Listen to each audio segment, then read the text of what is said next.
So let's say you had $100,000 liquid right now. What would you do with that money? And that's all you had. $100,000. $100,000.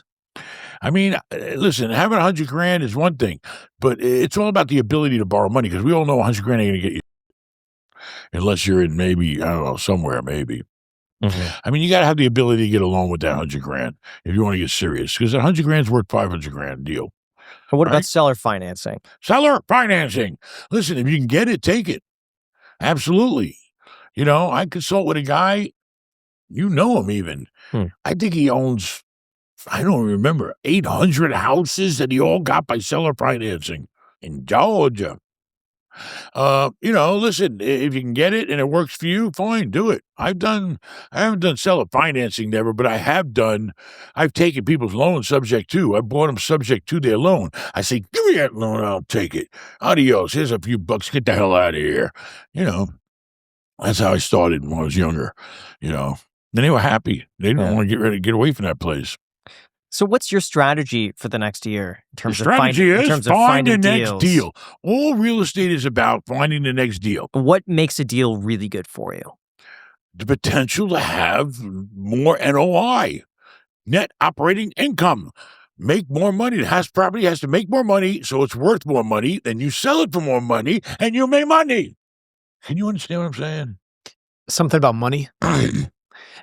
Let's say you have a property and a certain budget, a fixed budget to spend on it. Everything is C tier in this property. All the components, the paint, the floors, the appliances, etc. How would you allocate this fixed amount of money for the highest ROI on NOI? Listen, if you buy a piece of property, you're talking about putting money in and fixing it up, right? You got to know before you buy that deal, I'm paying X amount, I'm spending X amount on improvements. Now, what did I do? All that shit I did to the property, how did it affect you in value? So what is it worth more money? Can I rent it for more? Where's the value in it? And then the value is your profit. Yes, but focusing on which components of a house, a renovation would be the best ROI. Like, is it replacing the floors? Is it doing the walls? Like, depends on the house. Every house is different. You could go to a house and say, oh, you know what? This house just needs a roof. Put a roof on it. Oh, this house is 1970s. It's outdated. I got to rip out the kitchen. I got to put in new appliances. I got to do all these new flooring, new windows, new this, new that. Is it worth doing all that work? And then what's it worth after you do all that work? Every house is different. Every deal is different. You got to figure out, does it make sense? Does A plus B equal C? What type of deals are you just not touching right now? I'm trying to stay away from, my kids dragged me out the other day. In our neighborhood, we have one big office building because we live in a beach town, residential neighborhood. We got this one big old giant office building sitting in a shopping center parking lot in the middle of town. And he made me go look at it because they'd probably give it away. I won't touch office with a 10-foot pole. I never have, never will. And I mean, I never did because I was never exposed to it. But then when COVID came and it actually crushed me also because I had hotels that depended on the office business, the corporate business.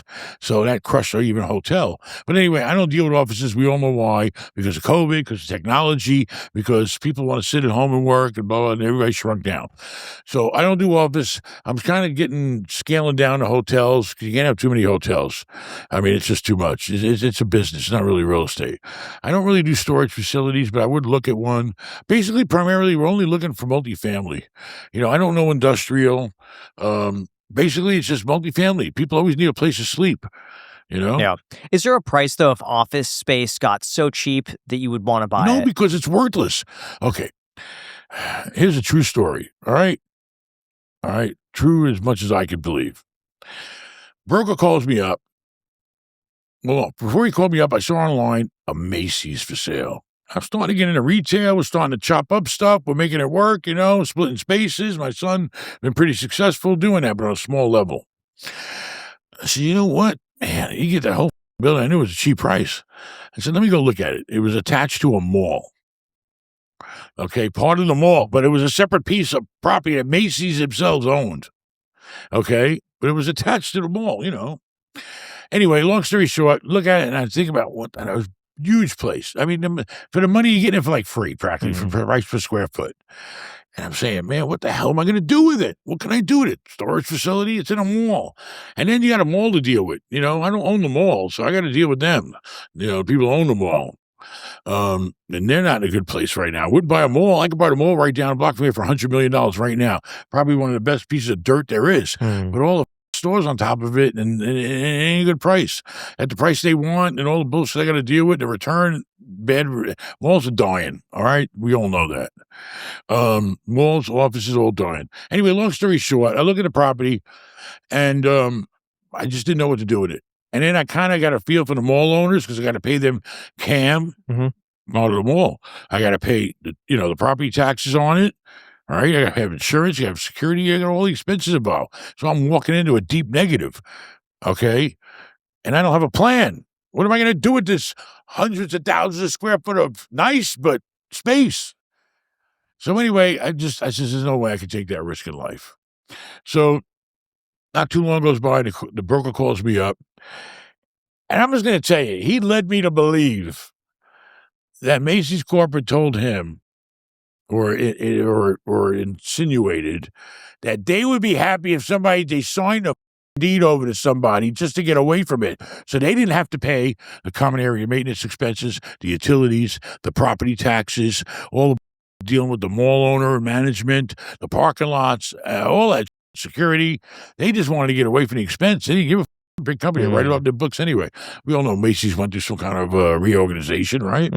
So anyway, I could have got a free Macy's, but I would have stepped into a deep bill paying every month, costs. So I didn't do it. So what do you think is going to happen to that? Do they just sit on it indefinitely? A lot of malls are getting knocked down, know, and then, it seems like what works is in these mall areas, they have to mix the use.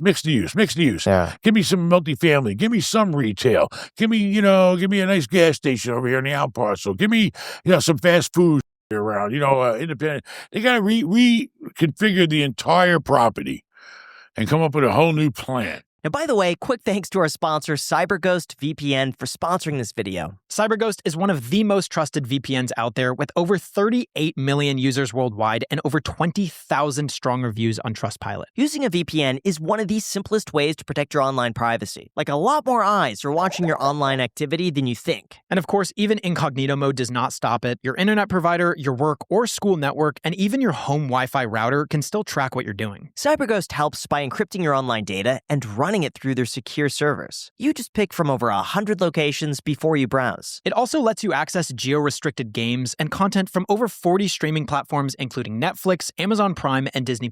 And here's a little special sauce I'll sprinkle on top. Changing your location can actually help you find better deals online. CyberGhost works on all major devices like Mac, Apple, iOS, and Android, and you could protect up to 7 devices at the same time. And guys, if you're thinking about it, using our link in the description gets you their absolute best deal at $2.03 per month, plus 4 months for free, which is 84% off. They also offer a 45-day money-back guarantee, so it's risk-free to try it out. We like it enough to recommend it to all of you watching. Once again, the link is down below in the description. Thank you so much to CyberGhost for sponsoring this episode.